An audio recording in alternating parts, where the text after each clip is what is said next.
During the Vietnam War, the U.S. military was desperate. And I mean desperate for any kind of edge, especially at night.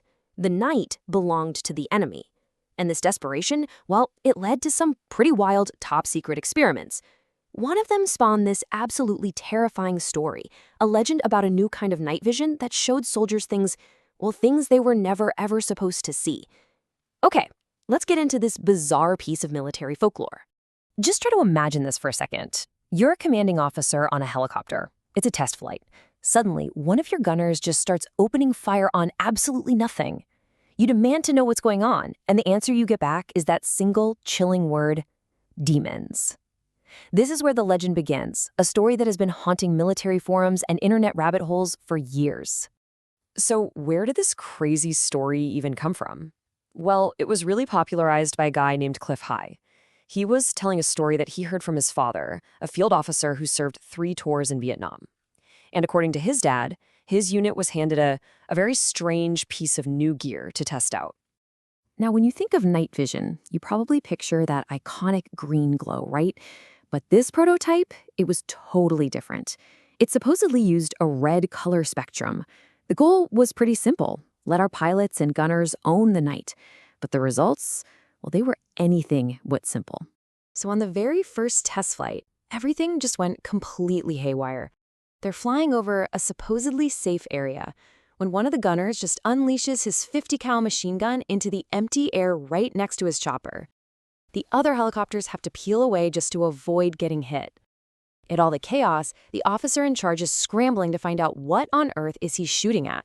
The gunner, just wide-eyed and totally terrified, tells his commander he was firing at these winged creatures with claws, demons, flying right alongside them. He said they were gesturing and pointing at him, like they knew he could see them. It was a completely unbelievable story.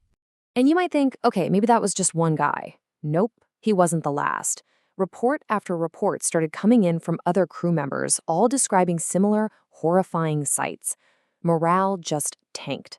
The psychological toll got so bad that after only 2 months, the whole experiment was scrapped. The demonic goggles were shelved, and the story, well, it became a legend. But why did it happen? To understand the paranormal explanation that people tacked onto the story later, we actually have to jump in a time machine and go way, way back to the Victorian era. It was a time when science and spiritualism were, let's just say, colliding in some very strange ways. The 19th century was obsessed with communicating with the dead, and this whole spiritualist craze actually inspired some scientists, not to debunk it, but to try and prove it. And that's where Dr. Walter Kilner comes in.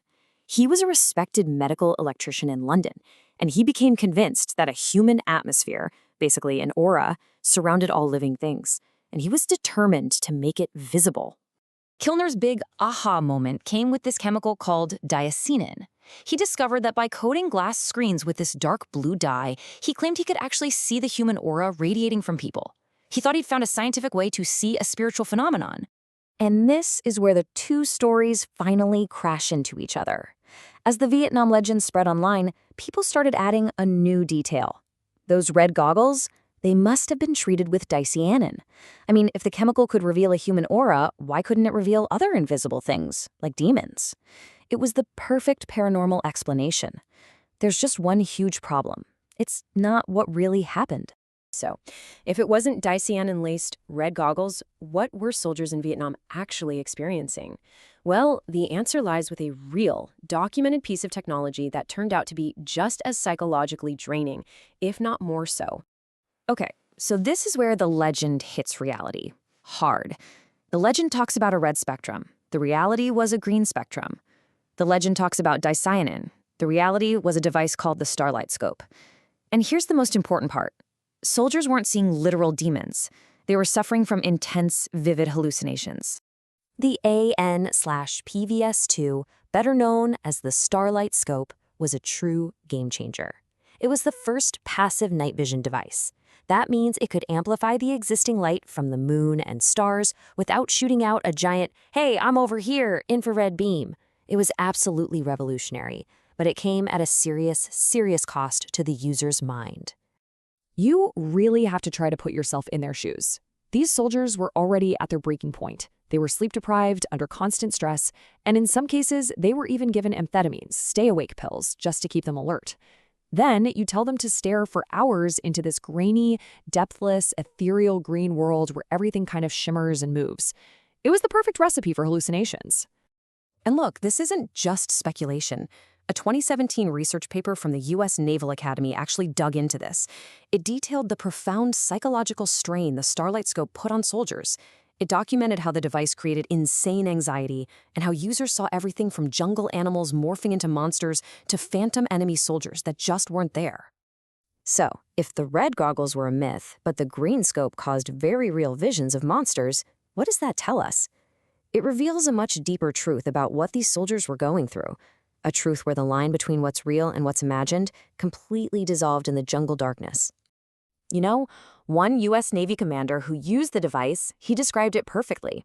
He said, staring through that scope transformed the world into something like an LSD hallucination, where even bushes that weren't moving seemed to come alive.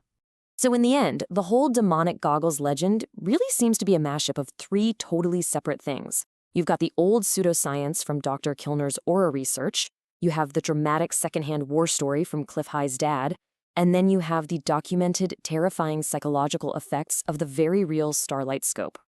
So while the story isn't factually true, it functions as this incredible modern folktale. It survives because it communicates an emotional truth that is 100% real. The profound horror and psychological trauma that these young men experienced, fighting a war in the dark, armed with technology that played tricks on their exhausted minds. And that really just leaves us with one final kind of heavy question.